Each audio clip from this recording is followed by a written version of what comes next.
Brian, did you buy Avatar tickets yet? No, I was debating, and then I don't know. I think I was looking at the opening weekend, and there weren't too many seats left. I was like, at first I was like, I could probably wait and get it like the next weekend, but then I'm starting to hear like good things about it. What? Yeah. What? It did not make my most anticipated list for this year.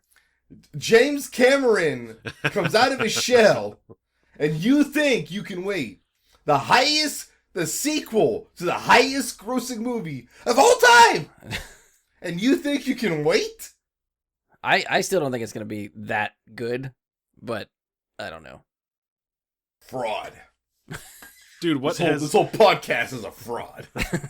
What has Sam Worthington been in other than that? Avatar. Yeah, that's it. Honestly, because they tried to do him in the Terminator movie, and that sucked, and then like a couple other movies like Man on the Ledge or some kind of thing like that. I didn't mind Man on Ledge. That wasn't a bad movie. But I mean, he was only around for like 5 years and then he disappeared. Yeah, he didn't seem to really catch on in the biz. Look, sometimes you got to go film the Avatar sequels for 10 years. Yeah, they must have locked him in forever. So that's all he needs now. Like, you buy one island on the southern tip of New Zealand and you film all the Avatar movies. Is that what they did? No, I don't. I'm like, I don't know. Maybe they built that big of a soundstage there that they need that much room. If I remember correctly, James Cameron threatened to film them both back to back, 2 and 3. Yeah. I don't know if he actually did. So I don't know. Yeah.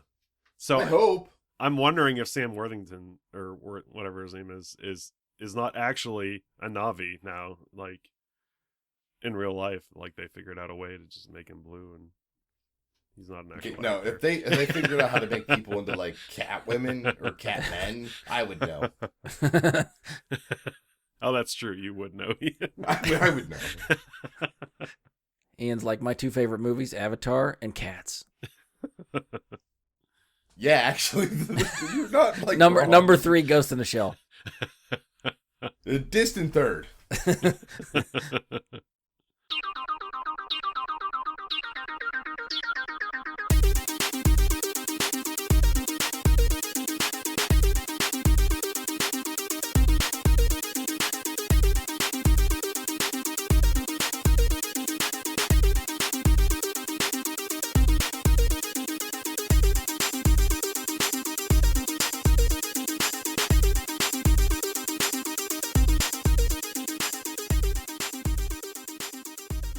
Hello and welcome to another episode of Bra Guy into Super Friends. I'm your host, Brian Labick. Joining me for this episode are 2 people continuing their movie mission. Andy Stoles. What's up, podcast people? And Ian Leidick. They made more of these? Is that what I'm hearing? You knew when you signed up for this, you had at least 6 to get through, and if we want to keep going to the new ones, there's 7 and 8 coming. They made 6 of these? They made as many of these as there's Turtles movies? Yeah. Yes. And the quality is the same? No. These are far and away better than the Ninja Turtles. I will go on record and say these are better than the Ninja Turtles movies. And I love Turtles in Time. I love some Ninja Turtles movies. The best movie we've seen in this fucked up crossover of movies.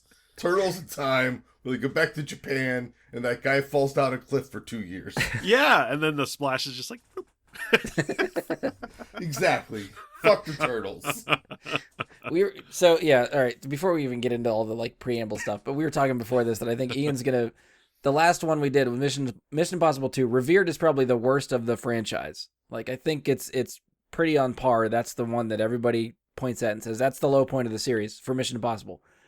I know for a fact Ian's probably gonna love that one the most, and everything after that is just gonna be downhill. So we're gonna have the inverse reaction to pretty much everything we watch here.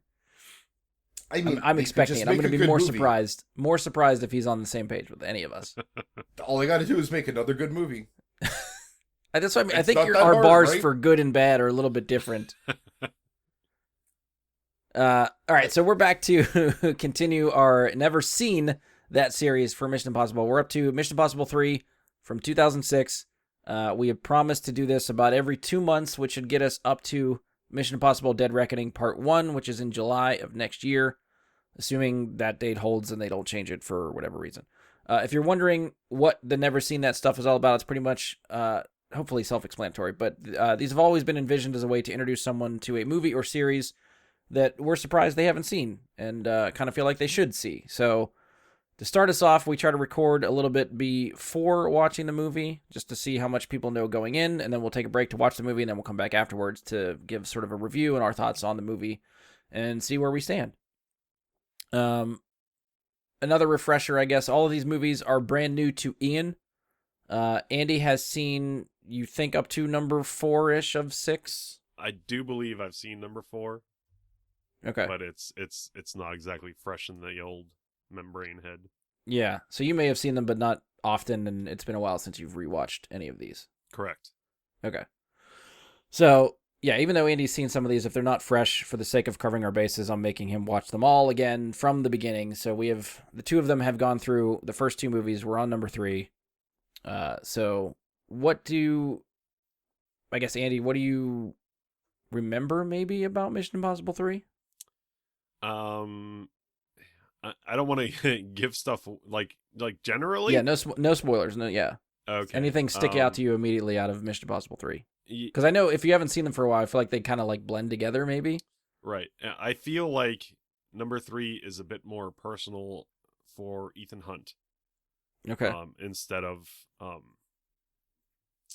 he just sort of like takes missions, and the other ones, in my opinion, like he doesn't have like that basis for. I don't know. It's more personal for him in these ones for reasons that I can't tell. Right. Ian, I guess what do you any guesses what Mission Impossible 3 would be about? So other than what Andy just said? Based on Halloween 3 Season of the Witch, I believe that they're fighting an evil mask company that's using evil masks that turn children into like monsters or something at midnight on Halloween. So Ethan Hunt has to go and destroy all these masks. I mean, if they were doing a Halloween Mission Impossible, like I'd be down for that. Like I get that. I could see that. That's not this movie, but you know, I see what you're getting at. Yeah, you could do the whole like person with a mask under a mask under a mask under a mask gag, you know. Ian hates the mask gag so bad that they are now the villain of his Mission Impossible movie. Just like though Halloween 3, where Mike Myers isn't in it, Ethan Hunt isn't in this one. That's my prediction. You're wrong, but you know, good try. You know, it seemed like after 4, it seemed like they were going to try that. They were going to take Tom Cruise out, but you know, he wasn't ready to give this up yet, so he's still here 3 movies later. Well, that's weird just because I'm like, isn't the only reason this franchise exists because he kept agreeing to do them? I think somewhere around 4, it was like to the point where at least studio execs were thinking Tom Cruise was not a marketable star anymore. So they were trying to pass the torch. So the movie kind of sets up that it's doing that, but we're not even on that one yet. But when we get there, was that when he jumped on Oprah's couch, or like it might have been comparable to that? Yeah, I don't remember the dates of all that stuff. We'd have to look that up and see. But yeah, that might line up. Tom Cruise not a marketable star in my head? Like, when did that happen? Yeah, that was the definite lowest point for him. Yeah, yes. I feel like it hasn't ever happened. Yeah, he's still very marketable. Like, even that, people were like, he's just a weird little man. He is a weird little man. He makes some really good fucking movies, but he's a weird little man. Like, yeah, like I don't really care for him outside of the movies, but he's good in those. Yeah. Like, how do you feel about him right before the movie when he thanks you for coming back to cinema? The dude is like way too positive. Like, I feel like no one is ever that happy all the time, and that scares me about him. Like, well, I don't know. If you, I don't know, maybe were to take some type of test down at your local Scientology center, maybe you could learn how to be that happy. Yeah, I'm afraid what those results would tell me. So, can I add a little bit of something that I remember from this movie? Sure. I believe this one also features Philip Seymour Hoffman. Yes. He is the big bad for this one. Yeah. An excellent performance from him, if I recall. Yeah, I really like him in this movie. How many masks does he wear? I can't tell you that. That's we have to predict that, right? That's predicting. Yeah, Philip Seymour Hoffman. How many masks do you? Jesus Christ. Ian, what are some of your, other than the specific predictions that we're going to try to get to, any other predictions for Mission Impossible 3? What do you maybe expect to see? He jumps out of a helicopter. Oh, all right. And it like not onto a train, but maybe. Okay. I would like if a train's involved when he jumps out of the helicopter. I mean, that feels like it should be in the realm of Mission Impossible movies, so you might be onto something. And if it's anything like the second one, I'm hoping there's some type of motorcycle joust scene. I would enjoy that as well. And if I'm really doing my wish list, I would like to see him do a Canadian destroyer. It's a wrestling move. We'll see if it happens. Ever since 2, now it's just going to be, what wrestling moves does Ethan Hunt pull in the Mission Impossible movies? The armbar! The armbar! I'm like now wondering, I'm like, how much of Attitude Era inspired these movies? The Bronco Buster. Oh my god, it's the Bronco Buster. Okay, if he does a Bronco Buster at any point, it gets a 10. If he does a Bronco Buster, I don't know if you know the move is, Brian. It's a guy sitting in the ropes, like on his, he's sitting on the ring against the, the ropes, the corner of the ropes, and the other guy jumps in and is like fucking him essentially. Yeah, he rides him basically. The butt is the thrust of the attack on the other dude's chest. If Ethan Hunt does that to someone and that's how he pulls off the mask by thrusting into him, 10. Instant 10. Sounds like a completely different movie than what we're gonna watch. Or is it? Ian, I'll direct this one to you. Do you expect any drastic changes from the previous 2 movies for this one? Every one of these has had a different director so far. So we had Brian De Palma, John Woo, and this one is the first live-action directorial debut of J.J. Abrams. Okay, so I am expecting. No, you just spoiled half the movie for me with that. So I'm expecting this great, amazing setup at the very beginning that never pays off. That cuts a little bit too deep, I feel like, for certain things JJ has done. I love JJ, but goddamn it. Lost? Star Wars? I will go up to bat for Lost. The Star Wars thing is still a very sore spot for me, and I try very hard not to spin into fucking just being really mad about that. Yeah, it's still bleeding. Yeah, it's an open wound. I can't ever get over that for some reason. I don't know why. It's almost like they set up a really cool trilogy and then just brought Palpatine back. We don't know what to do. Let's just do this again. Yeah, it's fine. Yeah. Hey, you're related to him? What? Ethan Hunt's related to Philip Seymour Hoffman. We're going to get a "You're my father" line out of this. It's going to be great. He never said that in the movie. What he actually said was... I get it. Yeah, he said Luke. Yeah, I know. Yeah. All right. I'm trying to see. I don't know where to spin from here. Yeah. I guess the only other prediction I have for you, Ian, to ask you ahead of time, do you think you'd like this movie any better or less than your highest rated right now, which is Mission Impossible 2? I mean, we're going from John Woo to J.J. Abrams now. Like, I mean, come on. I bet there's 0 doves in this. Andy, do you think you like this any more or less than maybe the previous 2? Based on previous watches that I seem to recall, I'm going to like this better. Okay.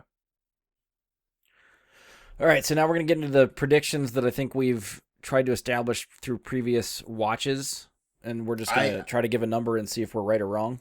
I think he handfucked someone again. Yeah. That's definitely not one of the ones we were going to put in there. That's not on the list? No, that's not Damn it. Could have swore. Ian's got his own list. His own list of predictions that he's are like, not I sanctioned. have it in my notes. So weird. Yeah, I'm staring at my mouse pad and it says he fucked someone with their hand again.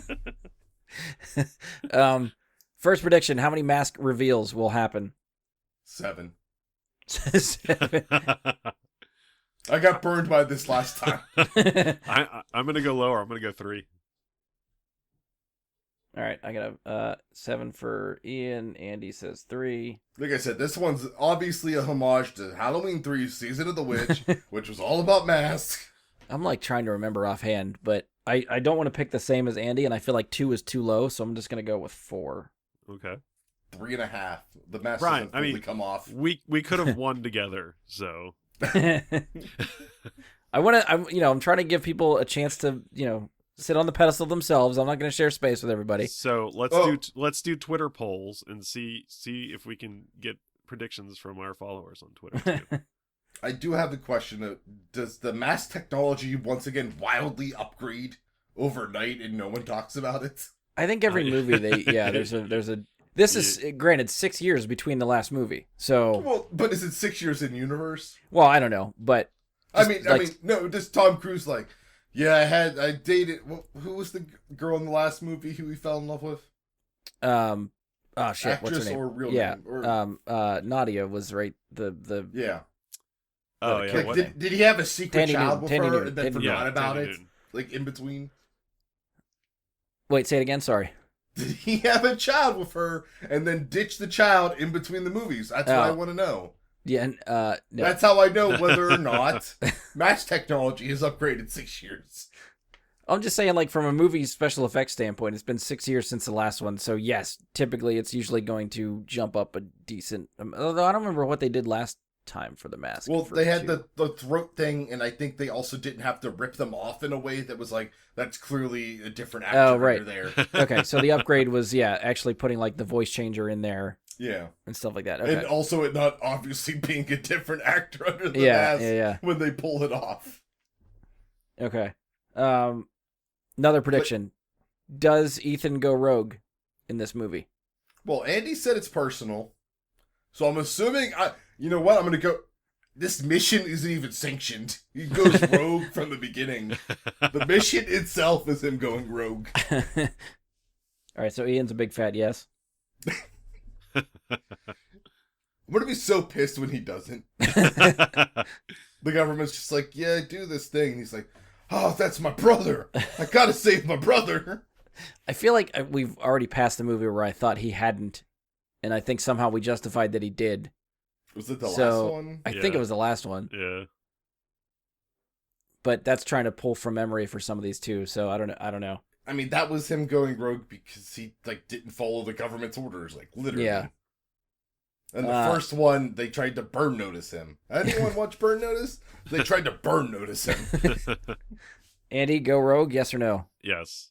Okay. Wasn't Bruce Campbell in Burn Notice? He always wore a Hawaiian shirt. I think you're correct from someone who These hasn't are watched great Burn Notice. questions. I mean, Ian brought it up. I feel like Ian should be the I've never deciding watched factor the here. show. Okay, all right. I just saw ads for it when I was watching. I think you're stuff. correct, Andy. I think you're correct. Okay. What else do we have? Does Tom Cruise ride a motorcycle? Yes or no? Oh yeah, because the joust scene. I'm gonna say no. Yeah, I'm trying to remember too. I want to say I'm gonna actually go with Andy on this one. I'm gonna say no. If you just Google did Tom Cruise buy a motorcycle around this time, that's how you find out whether or not you're right. I think one of the questions Andy wanted us to add is there a helicopter? Because we're two Yes for or no? We're 2 for 2 on helicopters. He jumps out of the helicopter onto the motorcycle, and then they joust on top of a train. I mean, do we want to specify that? Like, does a helicopter do something? Or just is there flat out a helicopter? Period. That's all we're going with. I don't know. Is there a helicopter involved in? Is Ethan Hunt do something or to a helicopter? Okay. So it's not just like, oh man, someone's getting a helicopter tour over there. It's somehow Ethan Hunt Mission needs related. Ethan Hunt wants that helicopter to do something or do something to it. Because the helicopter saved Tandy Newton, I believe, in the last one. Okay, so I'm going to say, is there a mission-related helicopter? Yeah, there you go. All right, so that's the question. Is there a mission-related helicopter, yes or no? Yes. Andy? I'm going 3 for 3 helicopter. Okay. I think I'm also going to put yes. I think by the 5th one, though, they upgrade to, those Harriers that, are airplanes that also float. Like True yeah. Lies. Yeah. You're fired. All right, the last prediction we have. How many times will Tom Cruise run? Now, again, to specify, if he's running continuously and it cuts to something else and then cuts back to him and he's still running, that's still 1. That's still 1, yes. he has to stop running and then start again for the next one to count. And it doesn't have to be a voluntary stop. Like, he could be running, get exploded, roll around, get back up and start running. That's 2. Yes. Yeah, I think I will count that as 2, yes. Yeah. Something interrupted the run. Yes. Yeah. So then he had to start running again. Yeah. So that would be a 2. I'm going 3. This fucked me last time because you decided to run for like 10 minutes, but then also there was random stoppages. It was weird. I think he stopped because he saw a bunch of birds.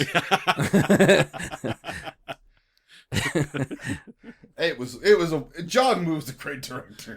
But damn these birds. I'm Andy, going 3. how many times did Tom Cruise run? I'm gonna completely reverse on him. I'm gonna go 7. So, this is just maybe just what I'm remembering is I remember a very big running scene in this movie. I don't know if he stops numerous times during it, but just because of that one scene, I'm gonna say like 10. Oh, damn! Because this was like the first Mission Impossible for me with Tom Cruise, where I'm like, holy shit, that dude runs a lot. Like, and I feel like it's a thing that's just a gag after that, but. Yeah, from memory, I feel like there's a lot of running in this one specifically. Ian, you're on mute. You're on mute. I can't tell if he's doing that on purpose or not, but 10 uninterrupted minutes of running. that's what you're going with? You're thinking 10 interrupted minutes? And then a child yells, "Extra, extra!" And he stops to get the newspaper, and it says Ethan Hunt is on burn notice. That's how he finds out a fucking newspaper. That's how he finds out. That's how he finds out he got screwed in Mission Impossible 1.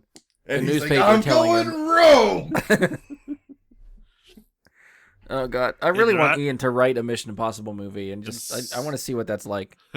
In Soviet Russia, newspaper burn you. I was about to say it's just this movie, but then I was like, oh, Brian hasn't seen that, so he doesn't know. Any other predictions we want to get out there before we watch the movie? Nothing? Good? Okay. All right, well, that's it. Time for us to get to Mission Impossible 3. We're going to go watch the movie, so feel free to take a break, pause us, go watch along with us, or, if you've done the homework and already watched the movie, then you're good. In that case, you can listen on. Either way, we are going to break for the movie. We'll be back after we finish it, and we will see you all on the other side. All right, so we are back after having finished Mission Impossible 3, and we've added Josh Zorch to our movie mission. Is it me, or am I just wearing a Josh mask? Oh, see, Ian's going to hate you already because you're already digging on the masks, and he hates that stuff with a burning passion. It's just lazy writing. I mean, I'm digging on it. I just referenced it. Fair. All right, so it should be fairly obvious at this point, but I'm going to throw out the spoiler warning for Mission Impossible 3. So if you have not seen the movie from 2006 and do not want spoiled, pause this now, come back after doing your homework. Or if, you like to live dangerously and enjoy your spoilers, well, listen on, because either way, we're going to talk some spoilers. So, spoilers to follow. Wee-oo, spoiler! Wee-oo, spoiler! Something like that. All right, I think every time we've started to review them, since Ian is the one who hasn't seen any of this stuff, that's usually where I like to start. So, Ian, what did you think of the movie? It's one of J.J. Abrams' better movies, I'll say that. Abrams. Abrams? I thought that's what you said. I think you said Abrams. It's Abrams. J.J. Abrams.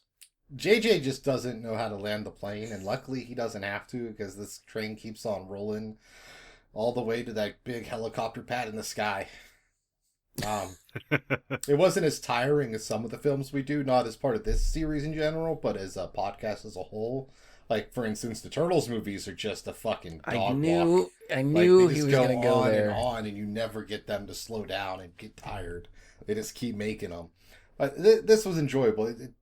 From the John Woo one, where it's like, what are they going to do in this? Getting all excited about it, and then, like, it not being, like, woo hard. This was a nice, solid action flick. I still don't get why they kept making these. But, like, I was like, oh, this is fun. But it's not like, let's put $100 million into the next one. Well, I think I did look up the budgets for this too. Because we didn't talk about it beforehand. So the budgets obviously keep increasing, and we're only to talk about the 3 that we've covered so far. I'll try to remember to bring it up whenever we get to the other ones, because I'm sure the budgets have skyrocketed considerably. Mission Impossible 1 budget was $80 million. Mission Impossible 2 was $125. Mission Impossible 3 was $150. And I think, surprisingly, Mission Impossible 2, out of these 3, Mission Impossible 2 has the most worldwide box office numbers over the other 2. First one was budget was $80 million. It ended with $458 million. Number 2 was $125 million budget, ended with $546 million worldwide. Mission Impossible 3 was $150 million budget, ended at $398 million worldwide. Huh. So that 3, there's a gap between 2 and 3, and I think there's a gap between 3 and 4, because I feel like 3 was, compared to the other 2, again, the lowest received for box office. It made the least amount out of the other 2 and had the highest budget. So if that's not going to say to the studio, we got to stop making these, or, something is changing, that's what they're looking at. But yeah, like Ian said, they keep going somehow, some way. And I think the box office, I would think, has to get better over the next 3. But we'll look at that when we get there. I mean, how many movies was Carrot Top in? And he's box office poison. I cannot answer that question. I have no idea. It was more than I one. know of at least. Yeah, I know of at least one. Gentleman of the It's board. called Chair. Yep, Chairman of the board. Damn it. Chairman. Yes, Yeah. They spell board B-R-E-D. because it was about surfing. Gotcha. Surfing company. Yeah. Josh, coming into this, this is your first Mission Impossible with us. What'd you think? Well, so This is a rewatch for you, by the way, too, right? Oh yeah, very much. Yeah. I specifically wanted to tag in on this one because, not that I don't like 4, 5, and 6. I actually like 6 considerably. But especially out of the first trilogy, I really, really like this one. I think this is the first time that they found their footing on some sort of formula to make these movies. And as Ian said, aside from that, I think it is a pretty solid, good espionage action flick. That I think, it moves. I didn't think there was many dull, slow parts or anything. Yeah. So I just sort of shared that quickly to say, like, when you proposed this and we're like, oh, well, me and Mike are going to tag in on some of these and whatnot, like, I specifically wanted to do number 3, definitely. Yeah. I have good, fond feelings about it. Andy, this was, again, I think a rewatch for you, too, right? Correct. So what did you think after the rewatch for this one? I think it solidified the fact that this movie was my favorite out of the first 3. Okay. Yeah. And it a lot of, I didn't remember a lot of stuff that happened in 2 when I rewatched it, but 3 I was like, oh, and then then this happens. It's just like as you watch it, you sort of remember it. Is this one of the ones you've watched more than, I guess, the other 2 that we watched? The first 2? I would say probably. The first one I probably watched more just because it was like, oh my god, Mission Impossible is a movie. This is incredible. Just that whole spiel. Yeah. But I think 3 was more watchable than 2 by far. Yeah. Josh, do you remember the last time you watched 3 before this? Well, I'll preface that by saying that I did not see a Mission Impossible movie in theaters until the most recent one, until Fallout in 2018. Every other one I caught like years later, once it was on cable, streaming, rental, something. The last time I watched this one specifically was really early on in COVID quarantine.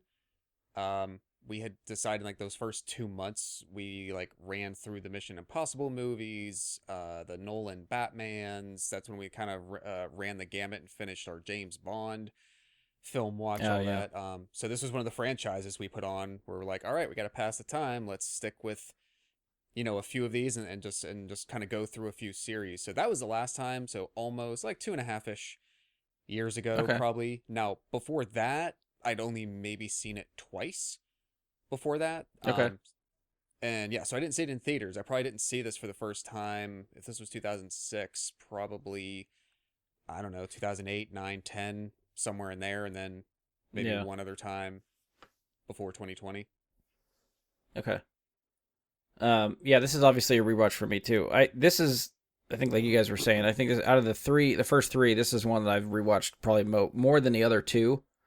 I remember, I feel like I probably did see this in theaters, because I know around the time, like I was this is like, I don't want to say like peak JJ time, but I think when he really started to get recognized, because like coming off of Lost and Alias and all the other TV shows and stuff he'd been involved in, and this was his directorial debut for a movie, was in charge of Mission Impossible. So as a guy that I liked from television, directing a movie franchise that I really enjoyed from the past two movies, and so it hit a nice sweet spot for me, and I think JJ did a very, very good job with this movie. I'd have to, and maybe I'll have a better idea after we go through and watch all of them, but I feel like ballparking like my top 3 Mission Impossibles, I think Rogue Nation's in there, I think Fallout's in there, and I think this is in there. I just don't know what order they fall, and maybe I'll have a better idea after rewatching all of them somewhat somewhat close together because we're doing this every 2 months, so it's going to be a while before we get to the other ones. But this one was always at the top of my list for a while before some of the more recent ones, and I feel like it, for whatever reason,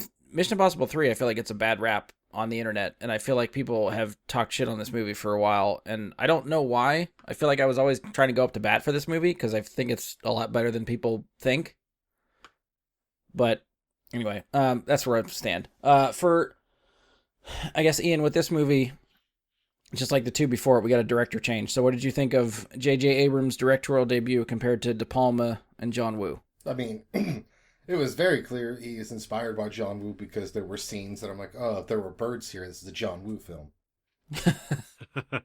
Yeah, I mean, it seemed fine. It didn't do anything like you were like, oh man, no one's done this in film before. Even I think at the time in 2006, there wasn't anything like, oh wow, I can't believe they did that. It was all, I feel like, standard action movie shots. Yeah. That, was what I expected, I guess. It feels like a really safe movie from a director perspective. Yeah, I guess I could agree to that.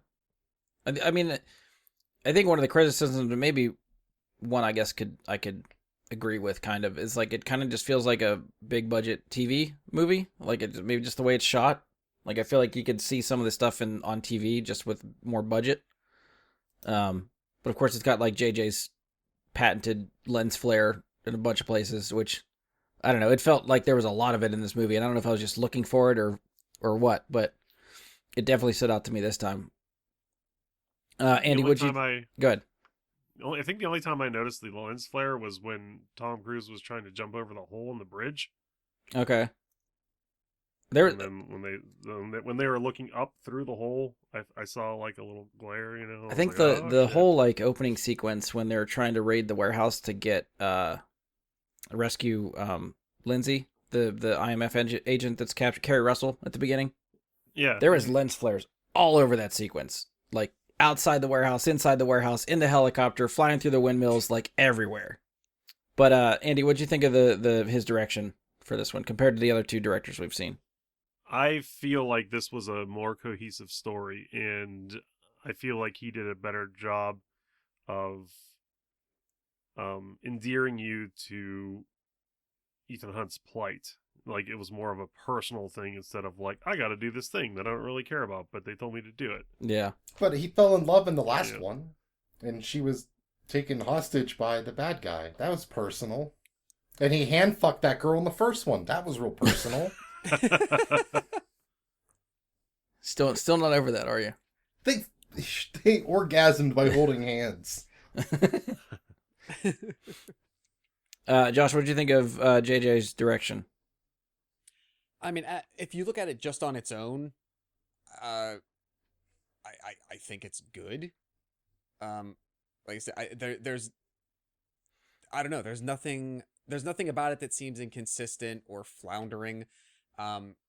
I think if you compare this to the first of the series, there's definitely a contrast there, but the first was I mean, number one, it was a product of its time 10 years earlier. The way that movies were made, the way that, they were designed, the way that costumes were designed, the way that colors were selected, the way that shots were set up. It was also trying to look a specific way. It was trying to look like an espionage spy movie with more like dark scenes and nighttime settings and foggy atmospheres and whatnot, while at the same time also sort of reminding you, hey, guess what, older audience, remember that TV show you watched 30 years ago? I'm going to try to remind you of that while we're making this. Then I don't know, I think Mission Impossible 2 is my least favorite of all 6, because it doesn't seem to fit cohesively within the style of the consistency of the others, the consistency of the characters, their choices, their personalities, their growth. It's like the one that stands out. It's not bad in and of itself, but like, I don't know, I guess John Woo was making an espionage movie. Not that they really found their footing yet for John Woo to make a Mission Impossible movie. By the time you get to this with JJ, I think I wouldn't be surprised if this is where, I wouldn't be surprised to learn if this is where Tom Cruise starts to sink his claws in personally a bit more and become more personally invested in the development and direction and tone and really decisions. I mean, to your point earlier about like budgets and how things how do these keep getting made? Well, it's not, in this case, it's probably not just, quote, the studio doing it. I mean, long ago, like, it's now Tom Cruise's show and his production company. And like, basically they're just looking for financial partners and distributors. They don't have to rely on a big overarching overlord studio executive team to give them the blessing to keep going. And I think there's something about this one that maybe retroactively, when you see the next 3, you realize that this fits. This is really like the beginning of everything, much more than the first 2 are. Yeah, I agree. I think what Andy was saying too, like with a more personal story, I think that's maybe why I gravitate toward this one a lot, because I think as an audience, I think it gives us more stakes to care about. Like if you like Ethan Hunt, if you like Tom Cruise's character, then you're gonna care more about him in this movie, I think, because of the personal connection to Julia and giving him a wife, and he's trying to get out of the game a little bit, and now they're pulling him back in and all that stuff. So all that stuff works for me really well. And I think it's something that the other 2 Mission Impossibles, maybe they were trying to treat it almost like a James Bond, where it's just like he gets a mission, does a thing, and then it's over. And then you just move on to the next one and you're fine. You could more or less watch those 2 out of sequence and it doesn't really matter which one you watch first. To Josh's point, I think from now on, you have to sort of watch them in order to get some of the stuff that they're putting into the movies afterwards. So it still feels episodic though.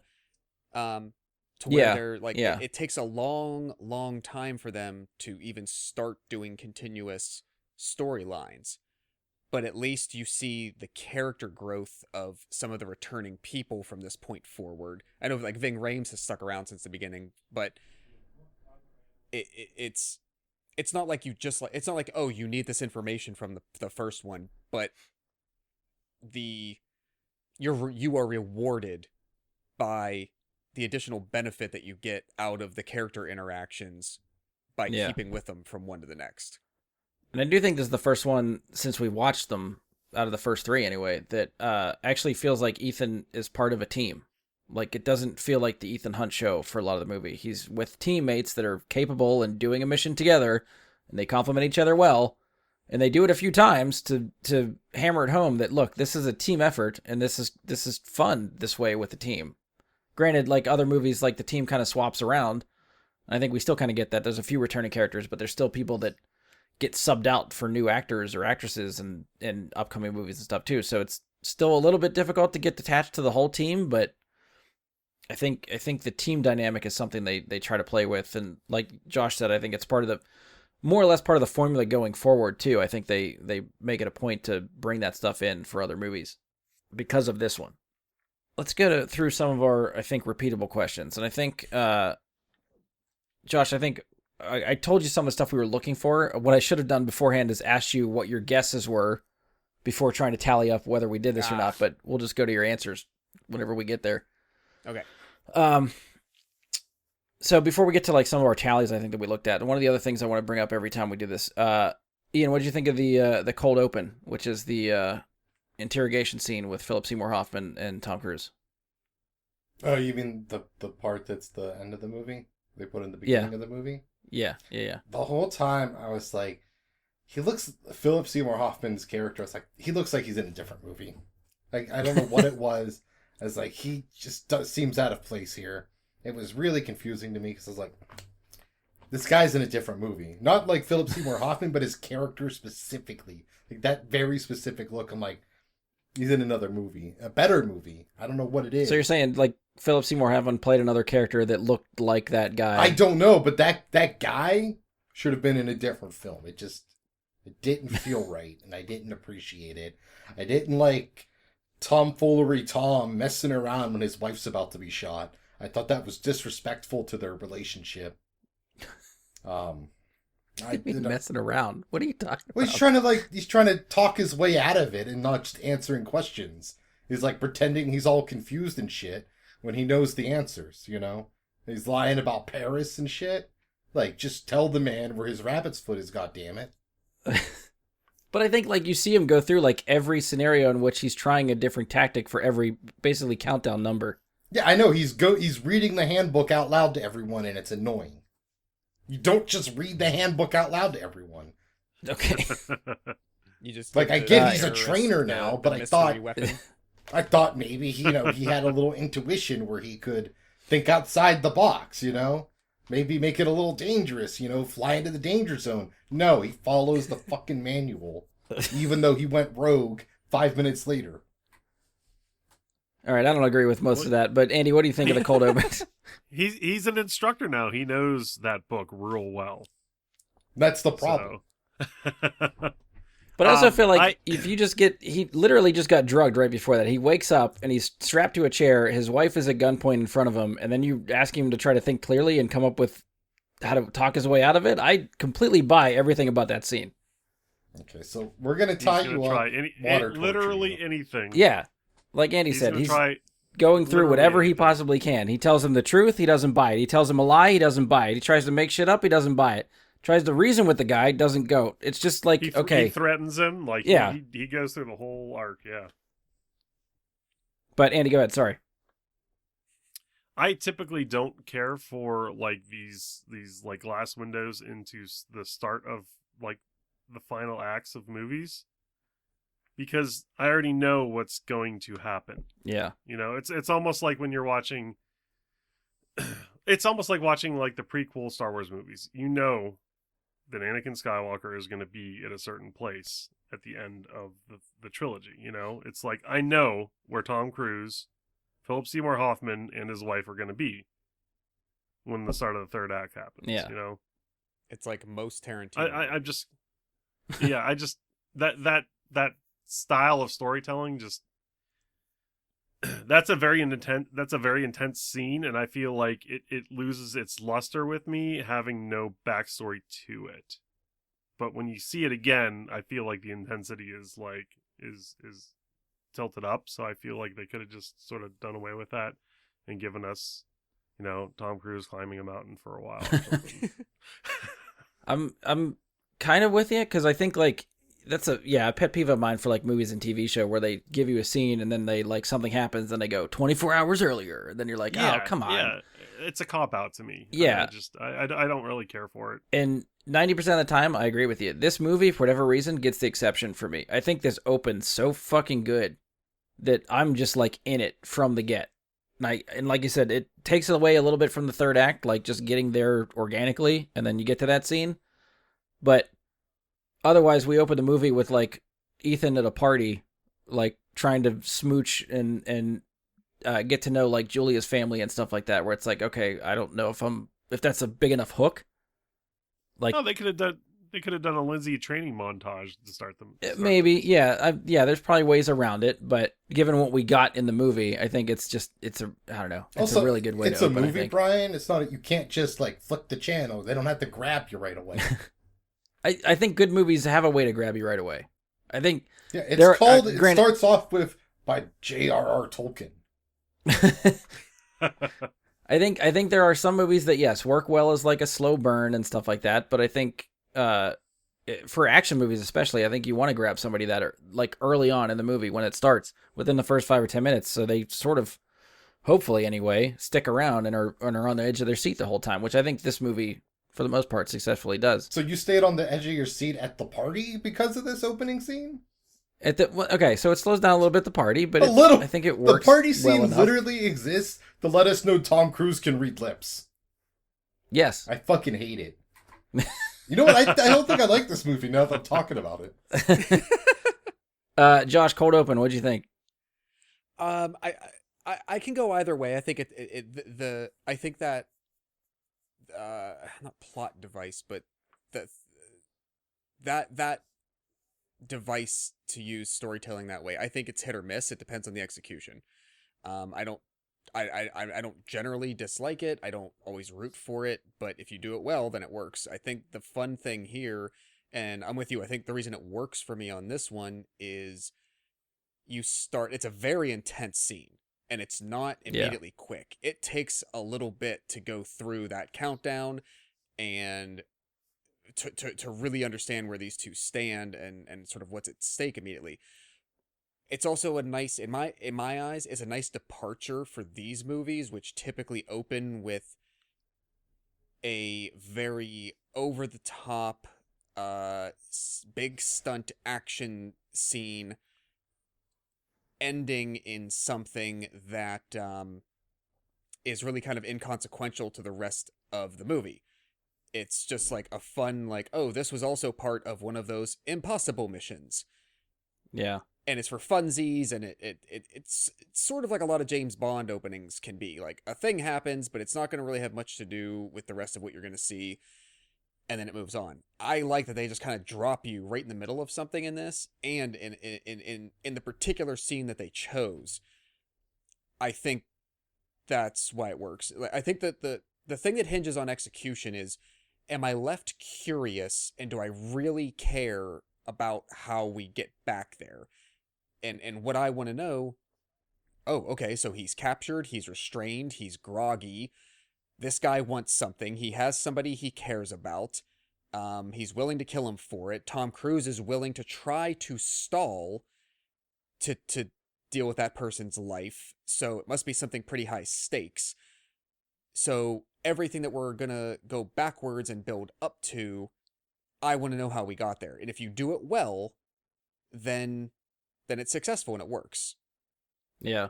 Just in general. And for me, it worked this time. I think like up until this point, like even when I first saw the movie too, like I don't think I've really seen Philip Seymour Hoffman in a lot of stuff. So seeing him in this role and just like being just such a, I don't know, it's I don't know how to describe his villain, but he's just like very calm and like doesn't feel like he's really, other than like the couple times in the opening sequence, and he's really like shouting and yelling at Ethan. Like you don't really see him raise his temper. He's just very even keel and like calm the whole time, which in some ways is really scary for a villain. Like he just seems like he's fine and has everything under control. It doesn't matter. He's gonna make it work. So I don't know. The role for him I thought was really, really good. Well, that's because he's a villain that doesn't like do any of the action stuff.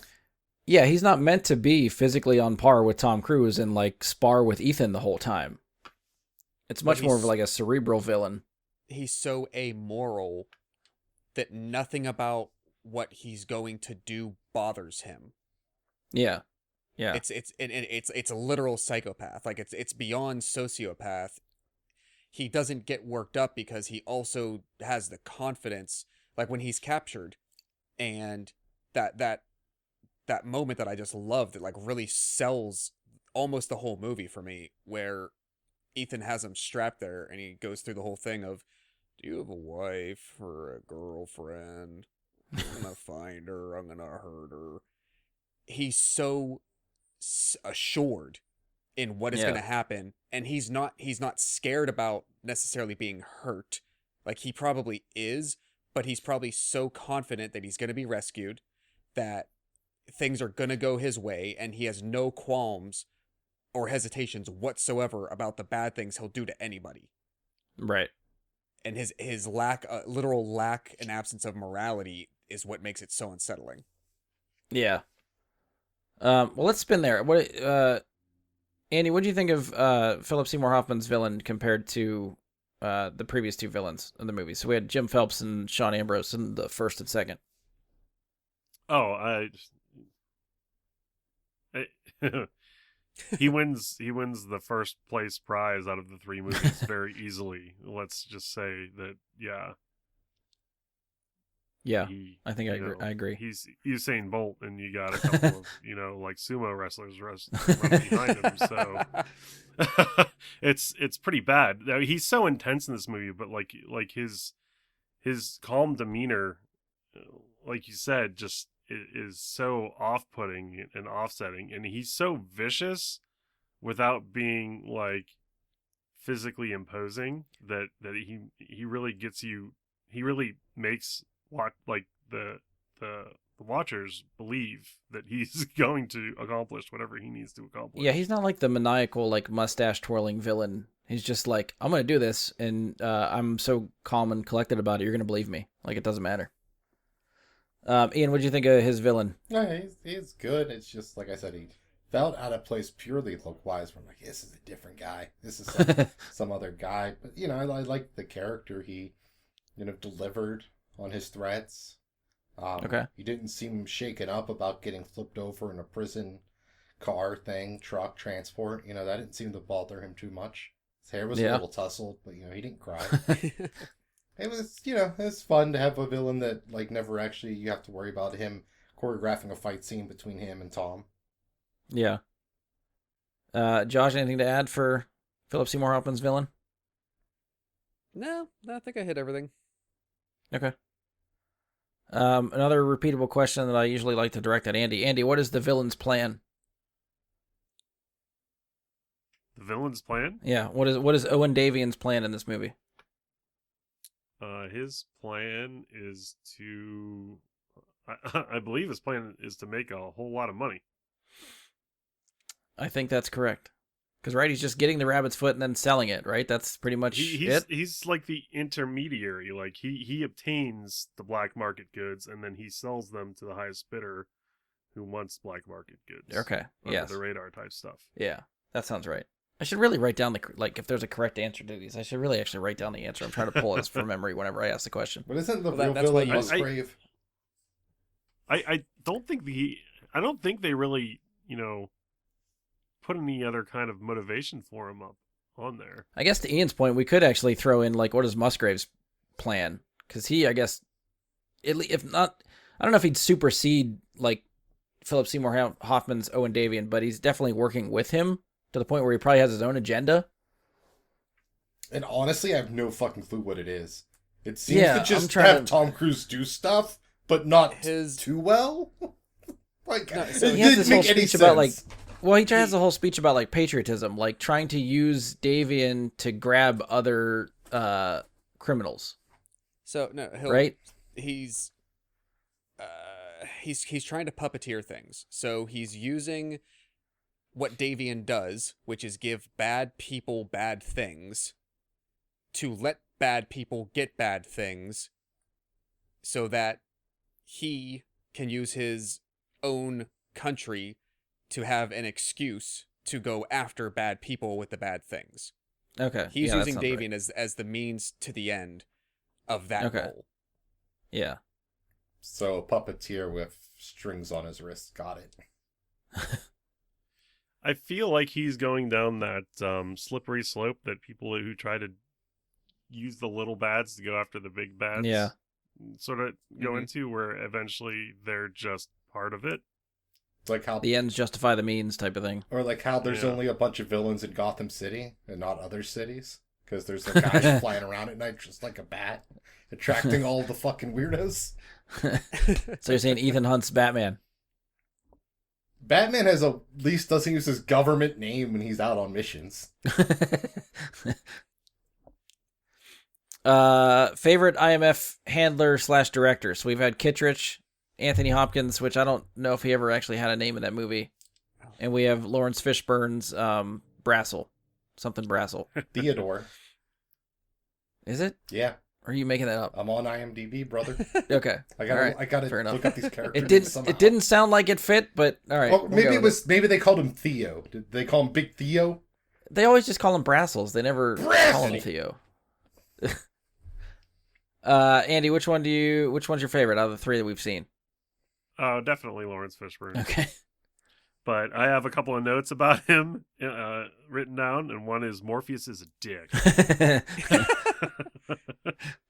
Because he does. He seems like he's the one, like, that is That's Neo. the antagonist. Yeah. Oh, yeah. Then I also have Morpheus confirms Ethan went rogue.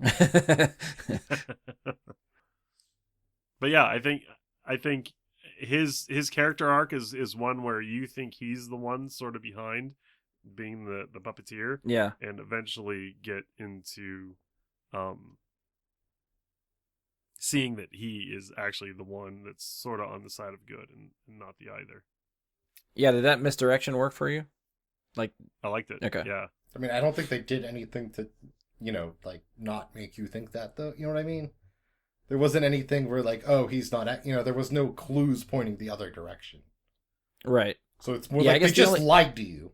You know. The only hint, kind of, like if Yeah. you really want to split hairs at the dialogue, is when Lindsay's message plays for Ethan, she says the call came from Brassel's office. She doesn't say Brassel made the call, like I've recorded him making the call. It just came from his office. So someone used his phone.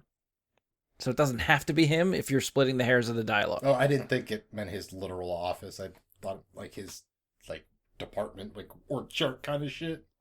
Oh, yeah, I guess I took it to mean his actual like office desk. Like Okay. she Yeah, traced it like back from to his his extension. specific desk. Yeah. I thought, Uh, you can't see the audience. I'm making a motion to like big room, a lot of people in it. Ian, which IMF handler is your favorite? It's Lawrence Fishburne. He's the Okay. best actor they've had in the role. Josh, which one? I'll make it unanimous just because I literally can't recall the other two doing it right now. So Yeah, I guess you didn't have to rewatch the first two before this, so Yeah, Anthony You're trying to pull Hopkins from memory here. like talked about stuff while drinking whiskey in some rundown like farmhouse kind of thing, if I remember right. it's Felt like off. a castle or something. Was he in a castle? It was run down It was either in a way. castle. Yeah. It felt weird. It was Castle-esque. Yeah, Fishburne's my favorite. I think he has some of the best lines of dialogue in this movie. I think they're very quippy and like it's a lot of them are just really funny too. They make me laugh. Like the one where he's like asking questions and then Musgrave tries to interrupt him and he says don't interrupt me when I'm asking rhetorical questions. Like that was great. Like I have so many quotable lines from him that those are the ones I remember and I really enjoy. And I'd really love to see him in other movies. And it's set. Spoiler alert: we only get him for one, and this is it. And I really, really want to see him for other ones. I want him to come back so bad. I enjoyed his quote about him bleeding on the American flag to make Bleeding sure on the stripes to stay red. Yeah, Yeah. I enjoyed that quote too. Yeah, I know there's other ones, and I can't think of them off the top of my head, but he has some good ones. Favorite action sequence in this one. Josh, I'll start with you. Any favorites that stand out to you? I always, if I don't watch this for several years and I don't remember a lot of specifics that happen, going all the way back to even honestly seeing like TV previews for this 16 years ago, I can tell you that missile blows up on the bridge as Tom Cruise is running toward the camera away from it, and he gets blown in, sideways into that car. Yeah, So that sticks with me. So in general, that I'd was a say trailer pretty much moment that- for sure. Oh, but yeah. I mean, it still works even as it plays out in the movie. So I'd say like the entire like rescue Owen Bridge chase, like the whole thing. Yeah. Okay. Andy, any action sequences stick out to you? I enjoyed the fulcrum stealing of the rabbit's foot. Oh, swinging on the cord over to the building to building. Cord, Yeah. and then all of a sudden he's jumping out a window with a parachute. And yeah, thought that was cool. Okay. Ian, So anyone for you? in this movie, they basically illegally extradite someone from China, and they did that much better in The Dark Knight. So that is not my pick. So when they're going to like rescue the lady, what's her name, Lindsay, Lindsay. and they yeah. got like the auto turret set up, and shit's just kind of happening. Like there's just a lot going on. There's a lot of shooting.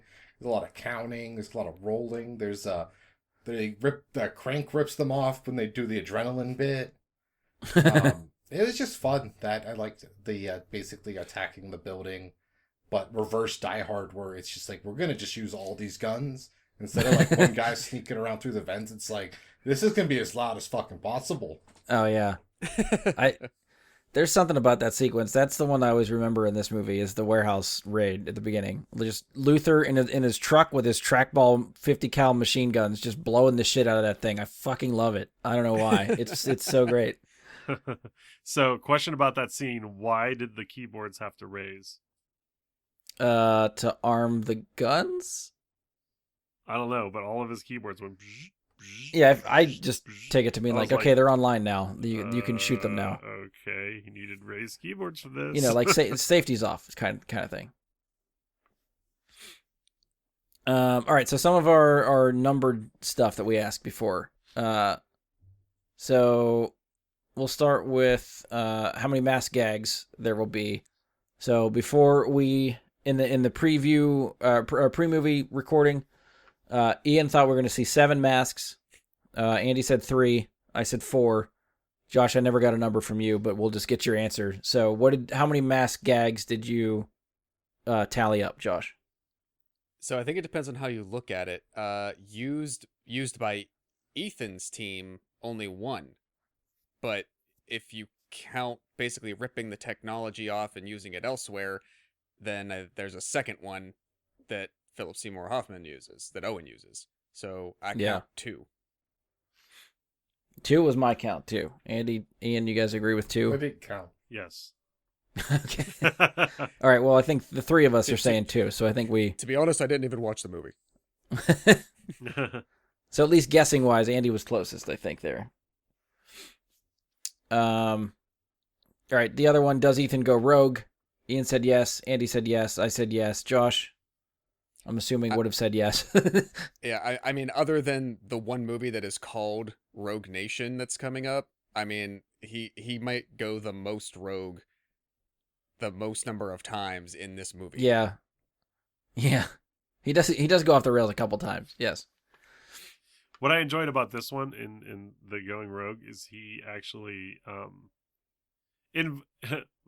has volunteers to help him go rogue with his team, who show up in Shanghai and help him go rogue, and made Simon Pegg involuntarily go rogue for him to help him track that other, like, his wife's cell phone. True. Yeah. So like other people sort of, this is the first out of the 3 where he's not the only one that's going rogue. He has accomplices now. Yes. Yeah. And that goes back to the whole team aspect. Like they're really leaning hard on the team on this one, and I like it. Yeah. All right, so probably the big one. How many times does Tom Cruise run in this movie? Ian guessed 3. Andy guessed 7.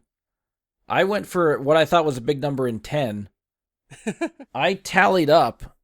Wait, let me count my tallies. 1, 2. Did you didn't do this beforehand? You can't answer because he's counting.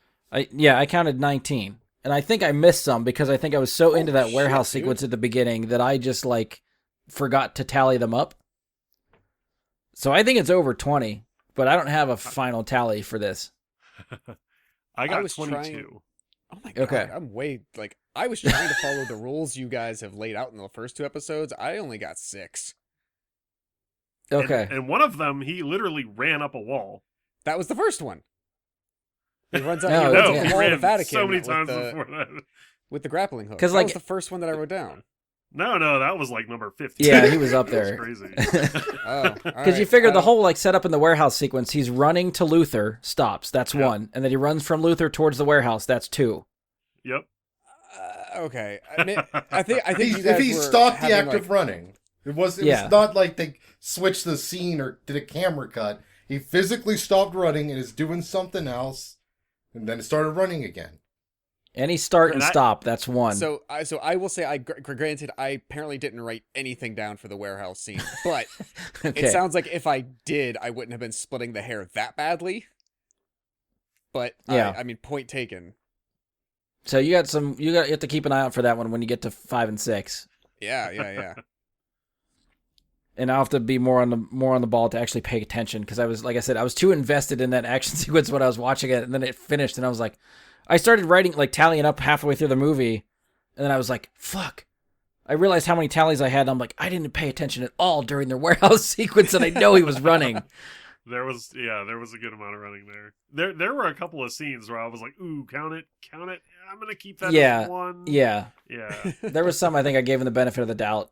Yeah. And I think some of the warehouse, like when he's inside the building, I think it's more of a fast walk. I don't know if they're running a lot when they're inside. And let's give some props to a very well shot scene, in my opinion, is him running in Shanghai to go save. Oh yeah, the Her- tracking shot of him just running. Yeah, Yeah. that was so cool. The only reason Yeah. they made the movie. Possibly. It's like that shot alone is like a good 20 seconds. Like Oh yeah, Of just- and he is like full out. He is- sprinting yeah. the whole time. It's knife hands, crazy. knife hands, knife hands, knife hands. Yeah, he's going Yeah. for it. Yeah, Filmed it 20 times. probably. One of the ones I think we added for one of the past episodes was there a helicopter used in a mission related scenario? Ian said yes. Andy said yes. I said yes. Josh, what is your answer for this one? All right. I was at least paying attention to this during the warehouse scene. Yes. Yeah, that should be pretty so obvious. there- Yeah. And I think again, this is sort of like a who is using it perspective. So for the good guys, that was the only one that I included. However, if you include the bad guys using one to break out Owen and take him off the bridge, then that's another one. Yeah, I guess we didn't really tally those. It's more of a yes or no answer, I think, for what we were going with. But because I really Yes. don't think they're not going to show up as often as he runs. So it's like, I think it's easier just to go yes or no. Did anybody else feel like that like helicopter scene through the windmills was sort of like bloated and slow? A little bit. A little bit. They're just trying to Yeah. like, I don't know, keep you occupied while they're trying to just charge up a defibrillator. Like, Yeah, it seemed like look over I don't here know, while I- this thing is going on over here. Yeah, I didn't feel like the stakes were that dire with the helicopters. I felt like the stakes with Lindsay were dire. Yes. but Yeah. the helicopters like didn't really. They didn't Yeah, like spend the- enough time on like the helicopter action compared to someone's probably dying here. Yeah, Yeah, like the dog fighting of the helicopters among the windmills was a little lost. And he's like, Yeah. give Yeah, me 15 years, I'll fix it. We're all on a 15-year time scales with most of Ian's life goals. I think the last repeatable I have is, does Tom Cruise ride a motorcycle? Ian said yes. Andy said no. I said no. Andy and I were wrong. So, yes, Yes, he Josh, does. I'm assuming you said yes. Yeah. Yes. yeah. In true Top Gun style. Yeah, right down in the airport, right hitting the runway. Yeah. Yep. Yeah. Because like I can picture other Mission Impossibles where there's a motorcycle featured in some sort of chase or action sequence, and that was not popping into my head for this movie. So I was like, oh, he doesn't ride one. It's fine. There's no action sequence revolved around a motorcycle, so he doesn't have it. So we may have to like tweak this question like we did with the helicopter, where it has to be used in like No, this is just That's Tom specific. Cruise on a motorcycle. That's Oh, that's the bit. Is that it's Tom Cruise is like, I want to ride one of my motorcycles, so I'm riding it. Fucking film it, throw it in the can. Good, check.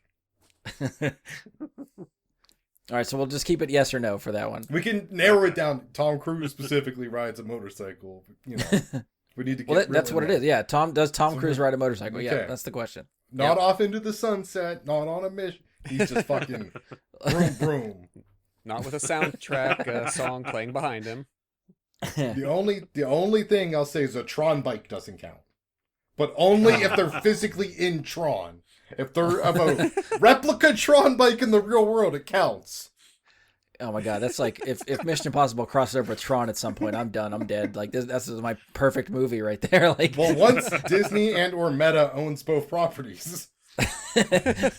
And you have to bring back Daft Punk. oh Because fuck that yeah, would be bad. Fuck yeah. You gotta get Daft Punk back together first. yeah, get them out of Well, retirement. yeah, that's what I mean. Yeah. Well, I mean Disney has they can just I don't. How do No. you tap robots? they can have a container ship. They can have a container ship full of money. Just pull up. to their Robots island. don't need money, Here Andy. you go. Come on.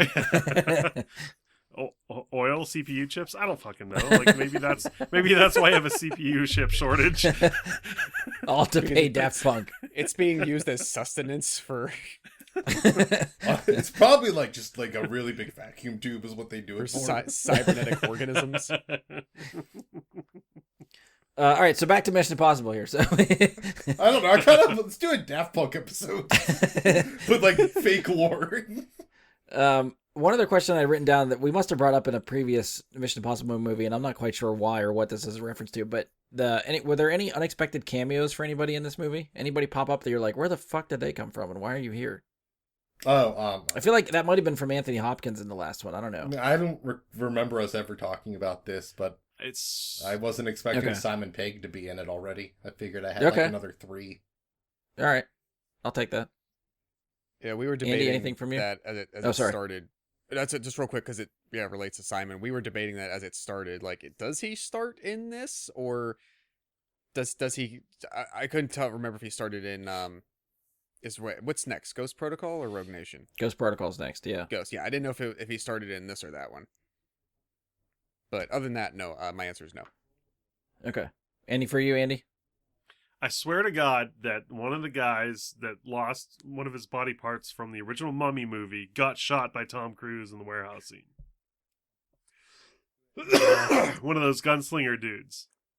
Oh, Remember the gunslingers that one lost a tongue, one lost his yeah. eyes?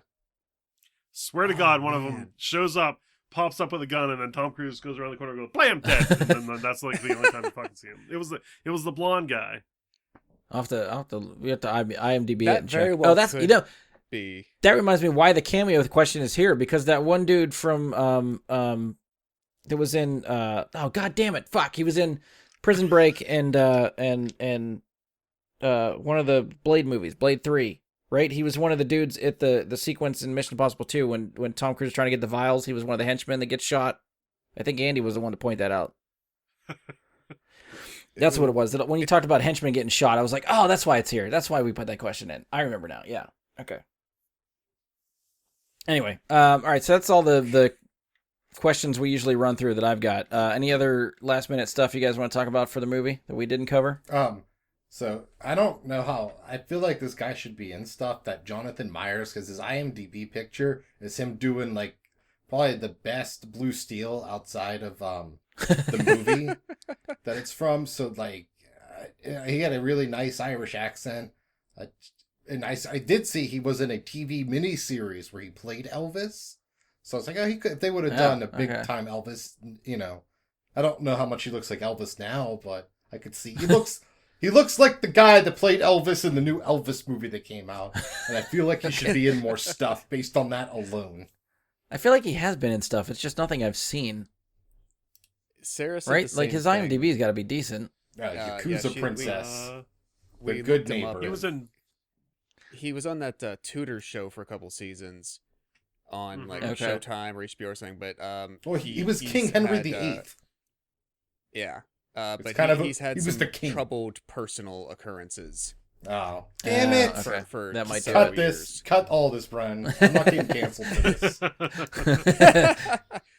Well, no, not more like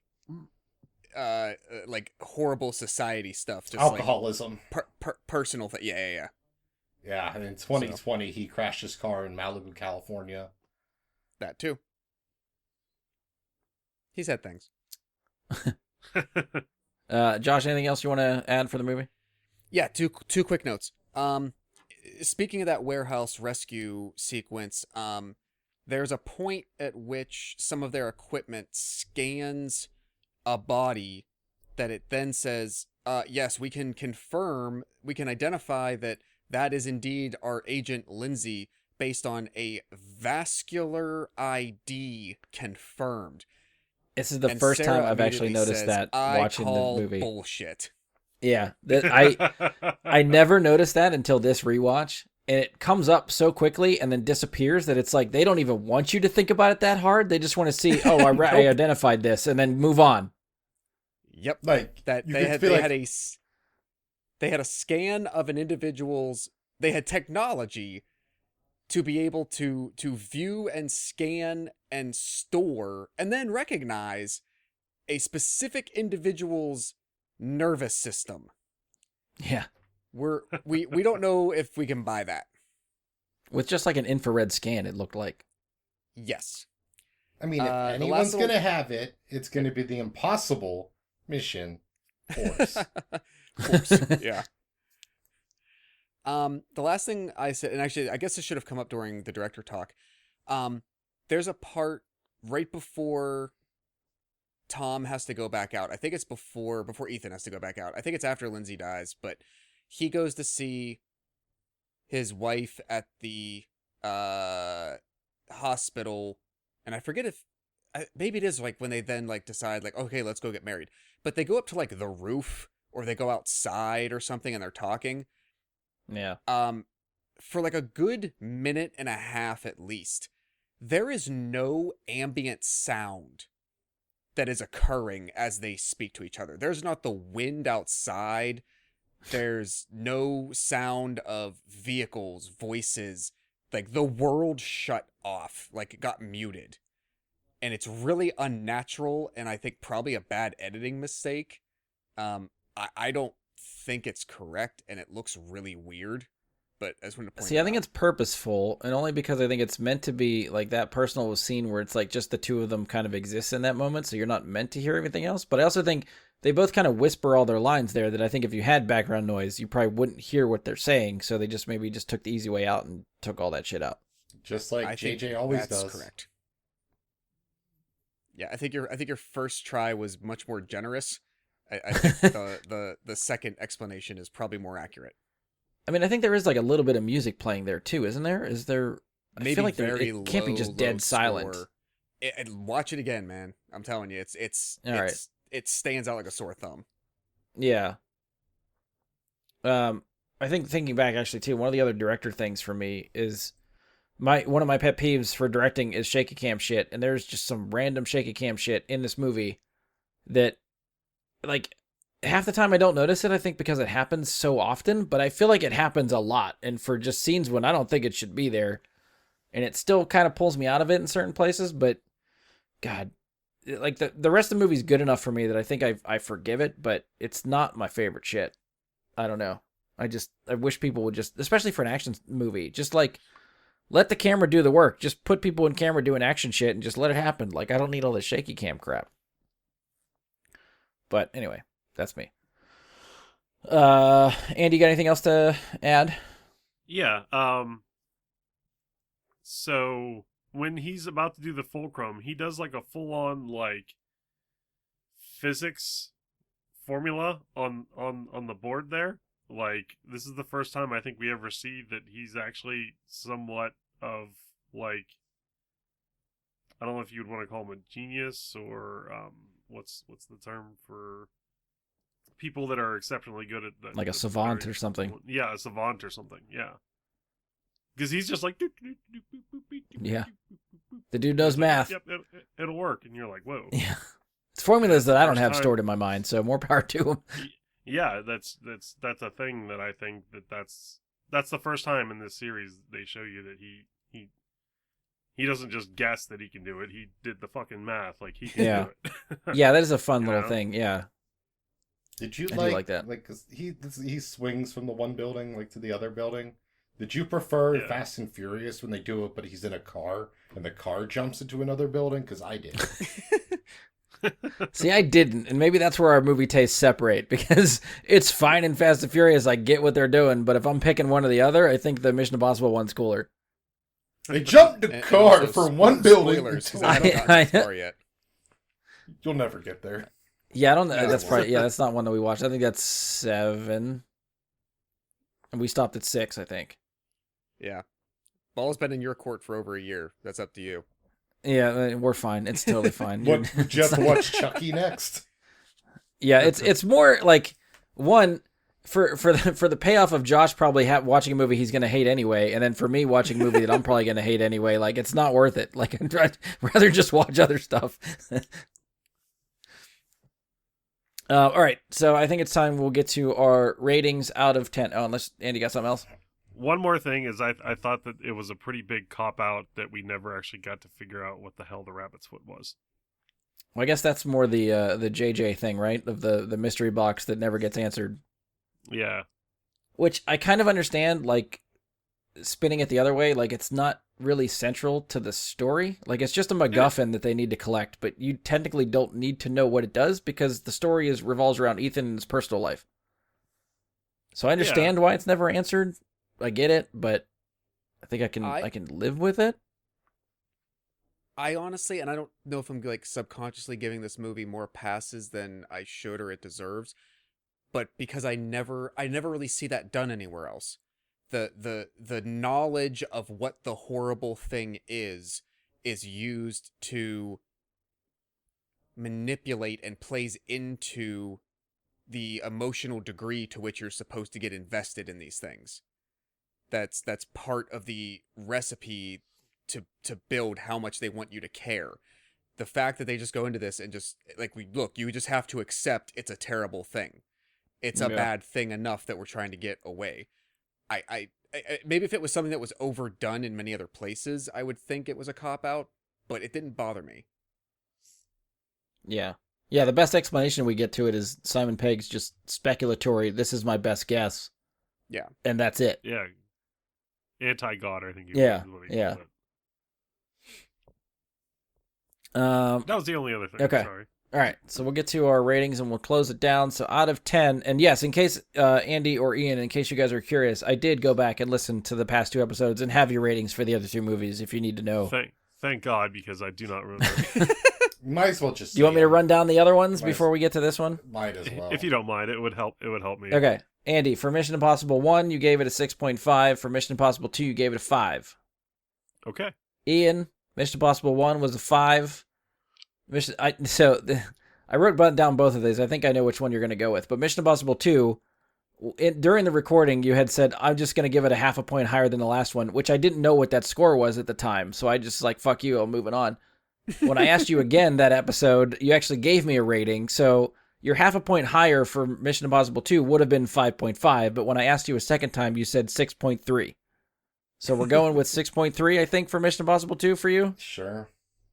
Or are we? I don't know. I'm asking. I'm, I can definitively solve this right now and put in what you want. 5.5 or 6.3 for Mission Impossible 2.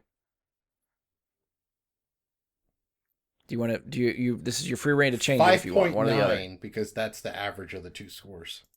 Okay, I'll accept that. All right. So Ian, Mission Impossible 1 was a 5. Mission Impossible 2 5.9.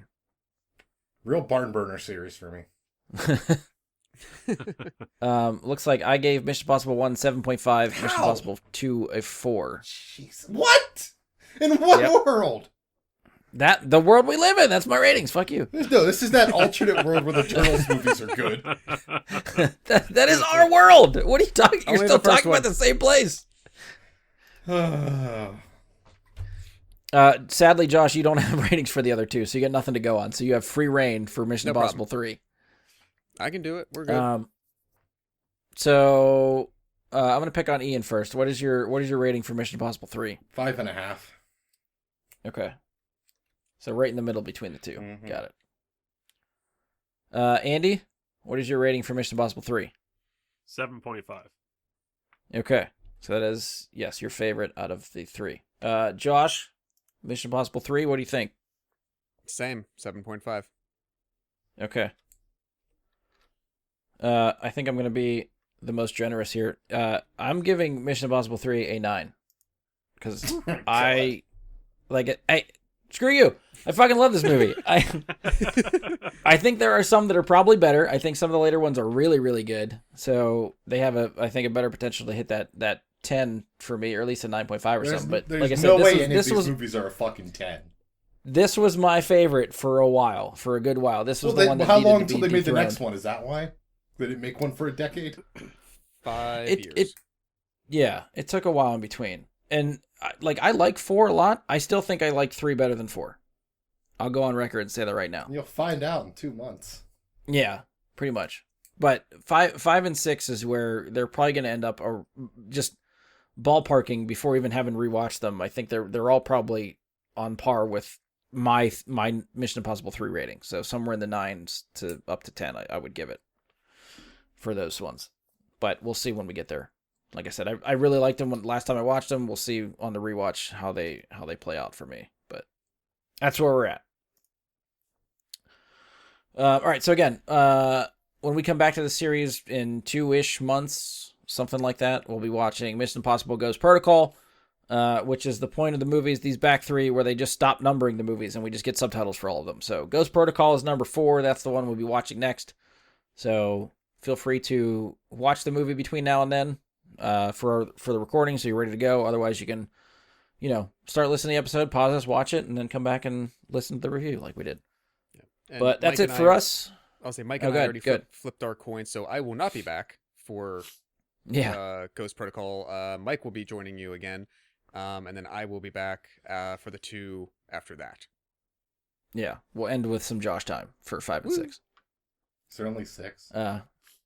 There, as of right now. I mean, by the time, if our timetable lines up, by the time we get to 6, we'll be 2 months out from 7. So we could go see 7 in the theater and then talk about it afterwards. Don't threaten me with a good time. These are one of those franchises that I think is better in the theater. I definitely would recommend Yeah. seeing these things in the theater, especially what they're doing now, like some of the other shit, like IMAX say, like, and To go back to my point I made a while ago, Fallout number 6 was the first one I saw in theaters, and it's either my favorite of the 6 or like just a hair behind 3. And having that theater experience probably aided it a lot. yeah. So yeah, we'll see. Well, I'm hoping we can do. I don't know if we'll tag it as like a never seen that thing at that point, but because none of us will have seen that, but we'll just try to get to a Dead Reckoning review when it comes out and see how we go with that.